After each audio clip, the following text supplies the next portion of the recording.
Let's evaluate the integral of the square root of 5 minus 4x minus x squared.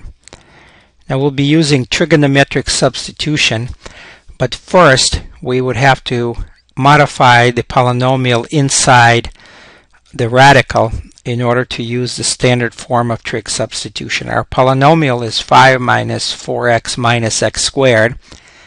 Notice the coefficient of x squared is negative.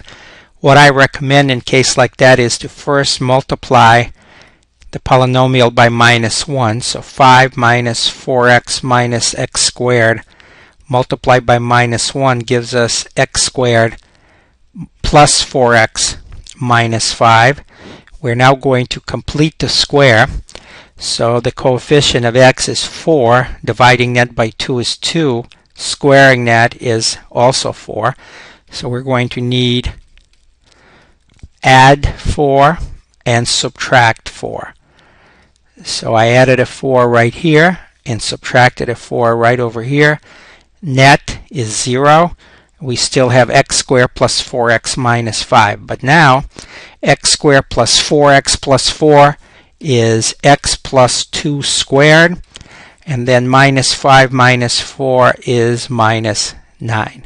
Now since we multiplied the original polynomial by minus 1, we actually changed it. We now need to multiply this result by minus 1 again, and that will bring us back to the original polynomial, but in the complete the square form. Multiplying this by minus 1 will yield 9 minus x plus 2 squared.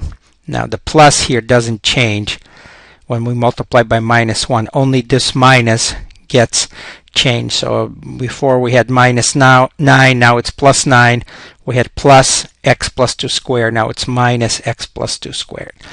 Returning to the integral now looks like 9 minus x plus 2 squared inside the radical. One more substitution is needed, y equal to x plus 2, so that dy is equal to dx. And now, once we replace the x's with y's, the integral becomes the square root of 9 minus y squared dy. This is in standard form. It looks like the square root of a squared minus y squared, in which case our substitution is y equal to a times sine of theta.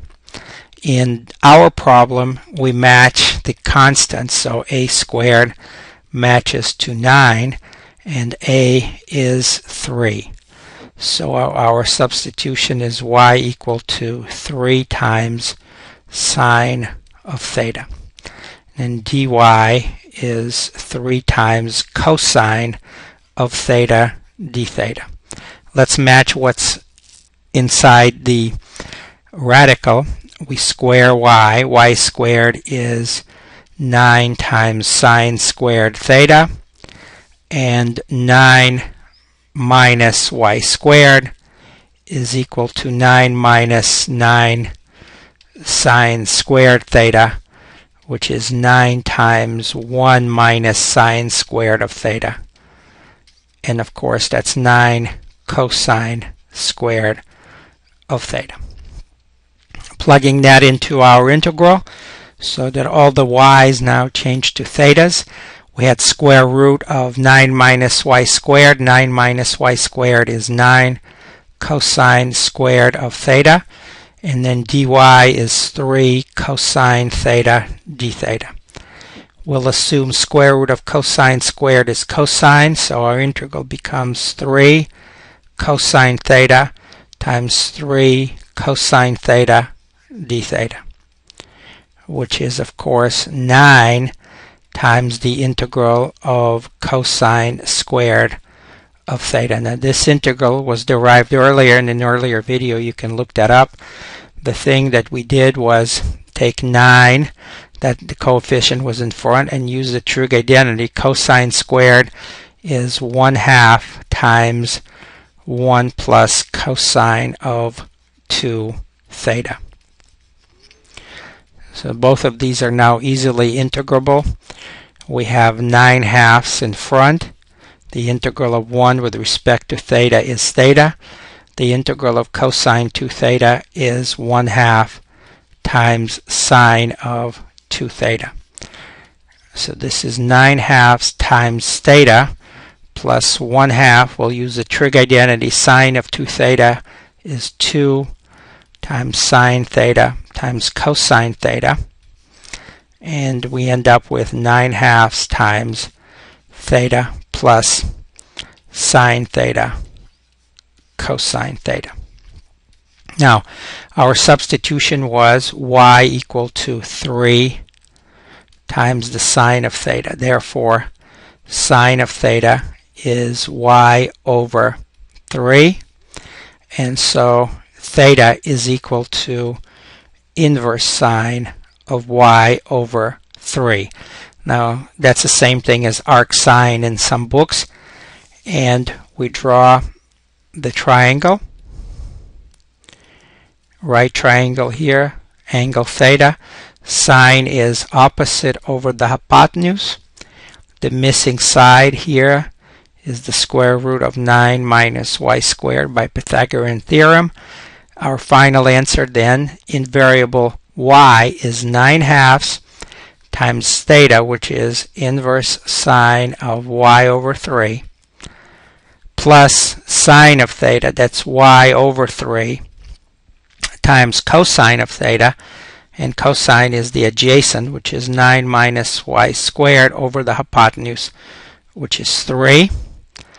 And this is equal to 9/2 inverse sine of y over 3. And then we have 3 times 3 is 9 times 9/2. That just gives us 1/2 y times the square root of 9 minus y squared. And recall that y was x plus 2. So returning to the original integral, the integral of 5 minus 4x minus x squared can now be expressed as 9/2 times the inverse sine of x plus 2 divided by 3 plus 1/2 times x plus 2 times the square root of 9 minus x plus 2 quantity squared plus c. And we can also simplify it as 9/2 inverse sine of x plus 2 over 3 plus 1/2 x plus 2, and then the radical 9 minus quantity x plus 2 squared is the same as the original integral, the original radical, which is 5 minus 4x minus x squared plus c. And that's the final answer. For more videos,